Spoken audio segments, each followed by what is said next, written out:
حضرت عمر رضی اللہ تعالیٰ عنہ فرماتے ہیں، حضور اقدس صلی اللہ علیہ وسلم کا یہ ارشاد نقل کرتے ہوئے کہ اللہ تعالیٰ شانہ اس کتاب یعنی قرآن پاک کی وجہ سے کتنے ہی لوگوں کو بلند مرتبہ عطا کرتے ہیں اور کتنے ہی لوگوں کو پست اور ذلیل کر دیتے ہیں۔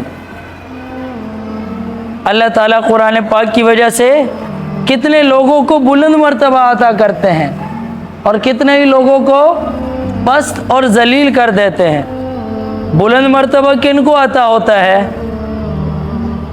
قرآن پاک پڑھتے ہیں، پڑھنے کے بعد اس پر عمل بھی کرتے ہیں۔ صرف قرآن پاک حفظ کرنا کافی نہیں ہوتا، قرآن پاک حفظ کرنا فرض کفایہ ہے اور اس پر عمل کرنا فرض ہے۔ فرض کفایہ کیا ہے؟ آپ کے پورے محلے میں کسی ایک نے بھی، اگر کوئی ایک بچہ بھی حافظ قرآن ہے تو اگر دوسرے بچے حافظ نہیں بنیں گے تو گناہ گار کوئی نہیں ہوگا، اور پورے محلے میں ایک بچہ بھی حافظ قرآن نہیں ہے تو پھر سارا محلہ گناہ گار ہے۔ اس کو کیا کہتے ہیں؟ فرض کفایہ، کہ جنازے کی نماز پورے محلے میں کوئی نہ پڑھے، سارا محلہ گناہ گار ہے، ایک دو آدمی پڑھ لے تو سارے محلے کی طرف سے وہ فرض ادا ہو گیا۔ لیکن قرآن پاک حفظ کرنے کے بعد اس پر عمل کرنا یہ فرض ہے۔ سمجھ آئی بات؟ قرآن پاک حفظ کرنے کے بعد اس پر عمل کرنا، قرآن پاک کو یاد رکھنا۔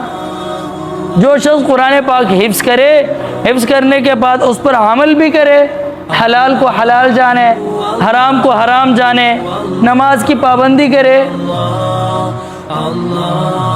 اب یہ قرآن پاک اللہ تعالیٰ اس حافظ قرآن کو بلند مرتبہ عطا فرمائیں گے۔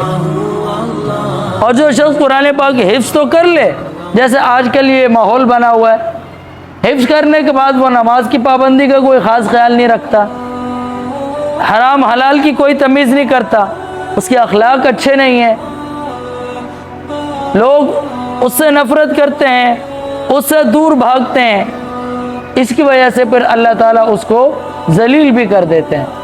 اس کی تفصیل میں یہ لکھا ہے، یعنی جو لوگ قرآن پاک پر ایمان لاتے ہیں، عمل کرتے ہیں، اللہ تعالیٰ شانہ ان کو دنیا اور آخرت میں بلند مرتبہ اور عزت عطا فرماتے ہیں۔ سمجھ آئی؟ اور اسی طرح جو لوگ اس پر عمل نہیں کرتے، کس پر ہیں؟ کس پر؟ جی، جو لوگ قرآن پاک پر عمل نہیں کرتے، اللہ تعالیٰ شانہ ان کو ذلیل کر دیتے ہیں۔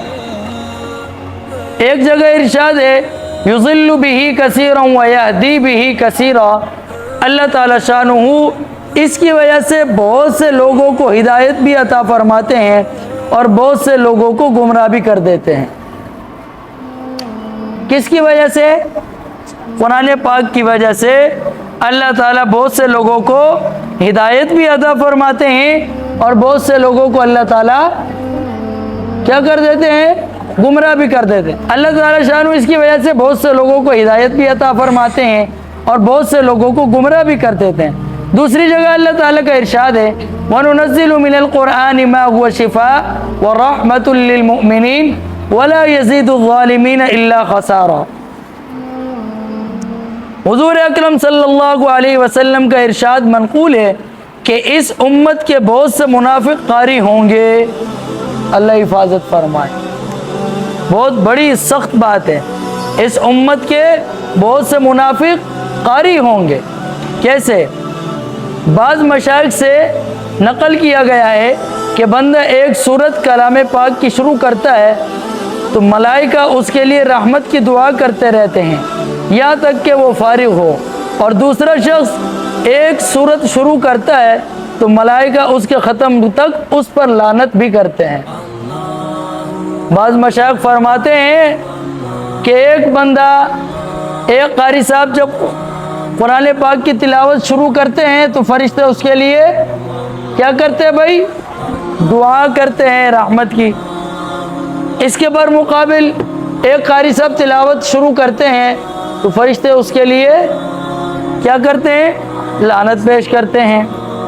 بعض علماء سے منقول ہے کہ آدمی تلاوت کرتا ہے اور خود اپنے اوپر لعنت بھی کرتا ہے اور اس کو خبر تک بھی نہیں ہوتی۔ کتنی سخت بات ہے، تلاوت بھی کر رہا ہے اور اس پر کیا ہو رہی ہے؟ لعنت ہو رہی ہے اور اس کو پتہ بھی نہیں ہے۔ قرآن شریف میں پڑھتا ہے الا لعنت اللہ علی الظالمین، اور خود ظالم ہونے کی وجہ سے اس وعید میں داخل بھی ہو جاتا ہے۔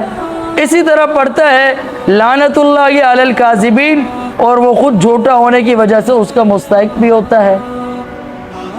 ان آیتوں کو ترجمے کا مطلب کیا ہے کہ قرآن کی مجید کی تلاوت کر رہا ہے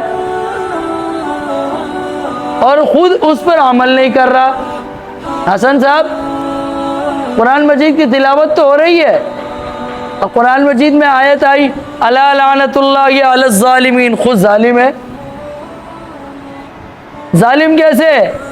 قرآن مجید کی آیت ہے نا الا لعنت اللہ علی الظالمین، خود ظلم کر رہا ہے لوگوں پر۔ آیت پڑھ رہا ہے کہ بے شک اللہ تعالیٰ لعنت بھیجتے ہیں ظالم لوگوں پر، خود کیسے ظلم کر رہا ہے؟ اگر وہ کاروبار کر رہا ہے تو اس میں 2 نمبرنگ کر رہا ہے، یہ بھی ظلم ہے۔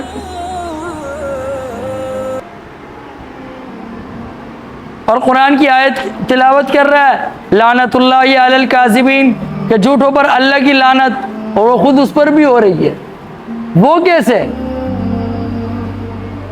کہ جھوٹ اس عام بولتا ہے، وہ اے حافظ قرآن، اور اس کو پتہ بھی نہیں ہے کہ مجھ پر اللہ کی لعنت ہو رہی ہے۔ اللہ حفاظت فرمائے۔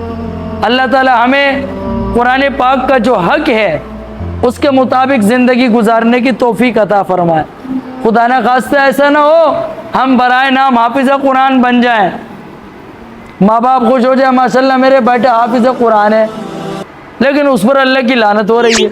دنیا والے خوش ہو رہے ہیں لیکن آخرت کے اعتبار سے اللہ حفاظت فرمائے۔